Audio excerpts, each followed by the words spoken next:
Once upon a time, in a quiet village surrounded by green hills and tall trees, there lived a little girl named Amina and her younger brother, Musa. They lived in a small, cozy house with their parents. Their father was a farmer who worked hard in the fields every day, while their mother took care of the home and helped in the garden. Amina was 7 years old, thoughtful, and always curious. She loved to read stories from the old books their father had kept. Musa, who was 5, was full of energy and laughter. He was always running, climbing, and asking endless questions. Together, they filled the house with noise, joy, and sometimes a little bit of trouble. Life in the house. Their home was simple but warm. The walls were painted white, and flowers grew by the windows. Every morning, Amina helped her mother fetch water, while Musa followed her, carrying a smaller jug. They would walk back together, talking and laughing.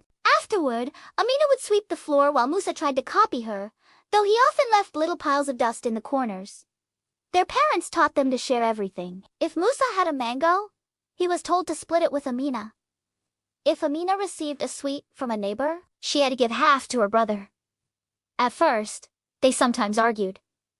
"This is mine," Musa would shout. "But I had it first," Amina would argue back. Their mother would gently remind them, "Happiness grows when we share.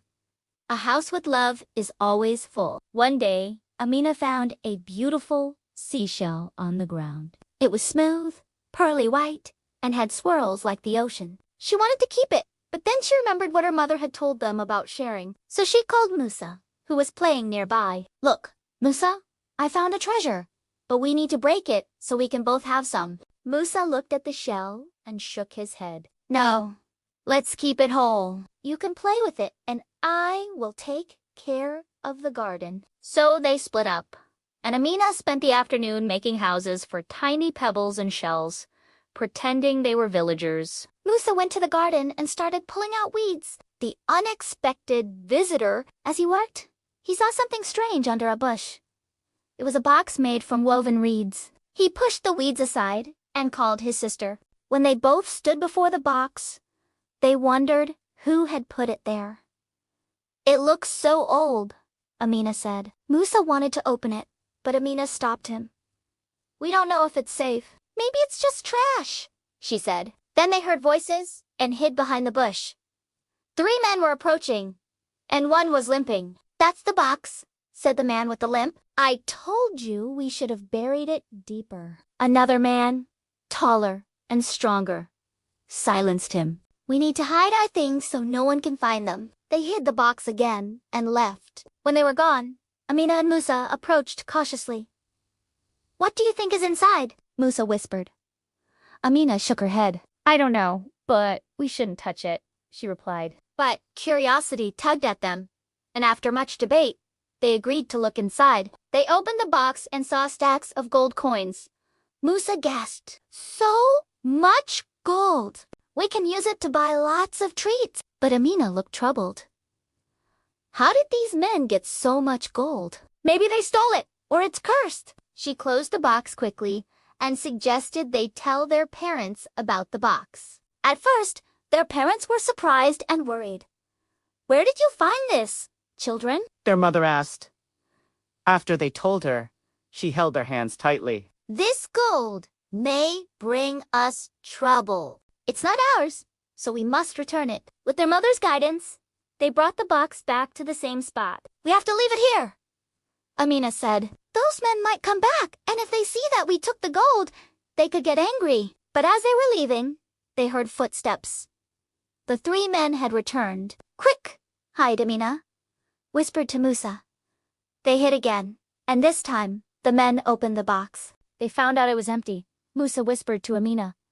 The men argued loudly, blaming each other. Suddenly, the tallest man noticed a footprint near the box. "Someone was here before us," he said, pointing at the print.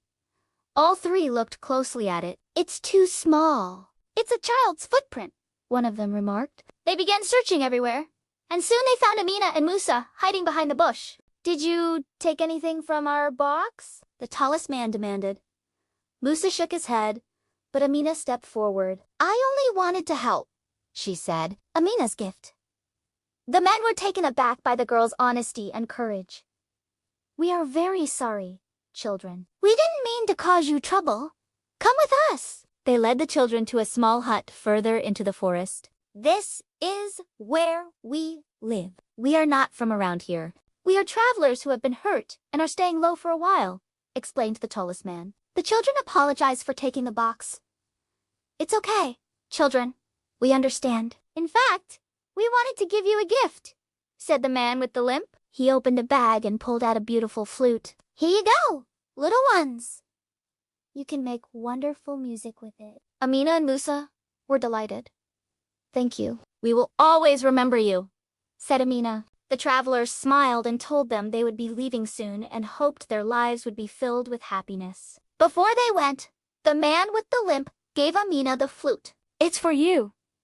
Make beautiful music like the birds, he said. When they were gone, Amina and Musa ran to their parents, eager to tell them about their adventure. Oh, my brave children, their mother said, hugging them. You handled that situation well. You brought those men here and now they are gone. You didn't let them cause any trouble in our village. You are the best children in the world. Their father added, like your mother said, you showed great courage and kindness. And for that, I am very proud of you. Afterward, they all walked to the garden.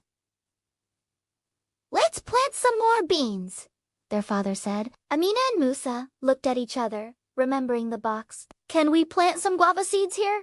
Amina asked. Guava trees grow into strong, tall plants, just like me, said Musa proudly. And they have yummy fruits. Their parents smiled. Of course you can plant them here.